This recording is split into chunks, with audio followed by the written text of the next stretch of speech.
9th class chapter 8। अब इसमें research force and motion, अर्थात ये कह रहा बल और गति का नियम क्या है। इससे पहले चैप्टर में हमने मोशन पढ़ा था। क्या पढ़ा था? मोशन, गति पढ़ी। फॉर द मैनी सेंचुरीज अब मोशन क्या होता है? गति। एन ऑब्जेक्ट, जब हम किसी ऑब्जेक्ट को एक जगह से दूसरी जगह तक ले जाते हैं या धकेलते हैं तो उसे आप मोशन, और इस मोशन करने में गति का नियम भी लागू होता है। जितना बल आगे को लगता है उतना ही बल पीछे को लगता है। चलिए, अभी क्या रहा है? The trolley move along the direction we push it. हम आगे को आए तो उतना ही बल हमारे पीछे को लगा। The draw is pull, draw को खींच रहे तो ड्रॉ अंदर को भी खींच रही।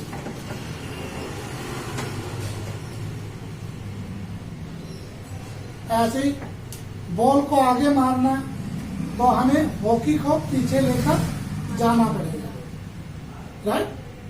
तो तभी तो बॉल आगे जाएगी। तो जितने बल से हम हॉकी पर जो फोर्स अप्लाई करेंगे उसी डायरेक्शन में बॉल पर भी फोर्स अप्लाई होगा। ये कुछ हमारे डेली लाइफ में इतने सारे वर्क हैं जो हम मोशन पर और फोर्स पे इम्प्लीमेंट करते हैं, ठीक है, रोजाना। आप चलते हैं आगे,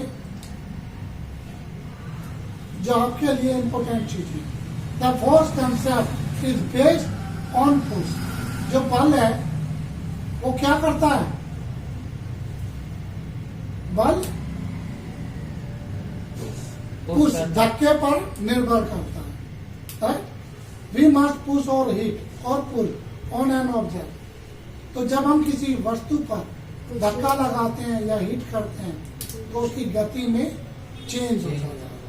अभी जैसे बताया, ये बॉल है, ये तो कांस्टेंट रखी है, लेकिन हमने हॉकी पे बल लगाया तो इसकी इनिशियल स्टेज जो है बॉल की मोशन की, वो मोशन में कन्वर्ट होगी, एक स्टेज। ऐसे ही आप देख सकते हैं object all the barrier of motion. जब हम किसी वस्तु पर को खींचते हैं या बल लगाते हैं, ये पॉइंट फिगर्स में स्टडी द क्लास। इस तरीके से अब हम आगे करते हैं कि जब हम किसी वस्तु पर बल लगाते हैं तो हम उसकी शेप में भी चेंज करते हैं। ये स्प्रिंग है, पहले ये थी, हमने इस पर बल लगा खींचा तो स्प्रिंग ऐसा हो गया। ये बॉल थी, स्फेरिकल थी, इस पर बल लगाया तो सिलेंड्रिकल में कन्वर्ट हो गए। इस तरीके से बैलेंस। अब फोर्स टू टाइप के होते हैं, दो प्रकार के बल होते हैं। जूते पहन ले, गाड़ी, अच्छा मैं तो मेरे लिए लिया। तो बैलेंस एंड अनबैलेंस फोर्स।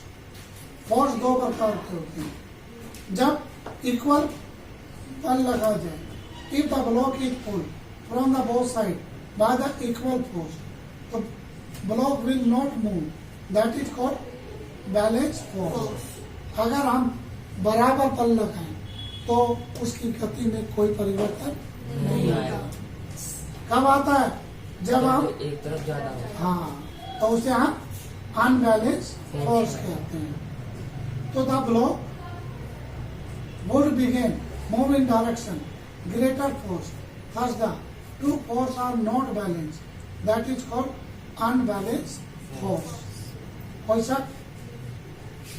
अब हम देखते हैं आगे। Box will small and does not fraction. जब हम किसी वस्तु को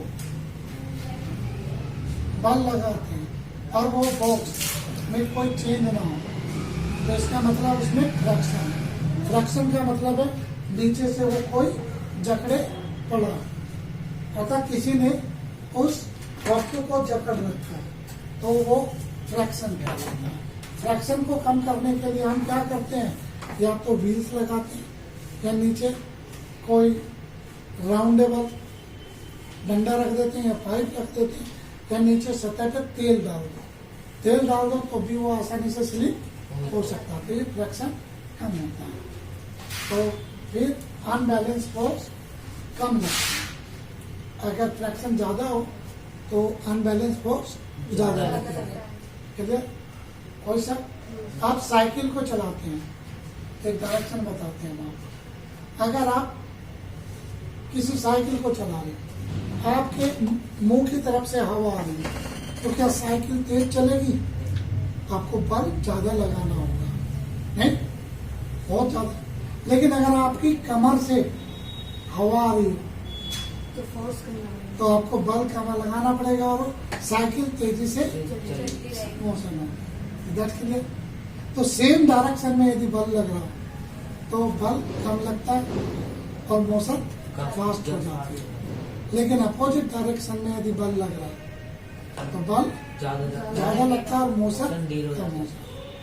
तो हमने देखा कि मोशन डायरेक्टली प्रोपोर्शनल भी होता है सेम डायरेक्शन में, अपोजिट डायरेक्शन में force and motion are inversely proportional to each other. अगर मोशन ज्यादा करनी है तो आपको क्या करना पड़ेगा? बल भी ज्यादा लगाना पड़ेगा। तो ये आप गति के भी 3 नियम होते हैं। तो मोशन है 3 law, first law, second law and third law. इसको हम उसको करते हैं। तो हम नेक्स्ट पार्ट में मोशन के तीनों लॉ के बारे में आपको स्टडी करेंगे।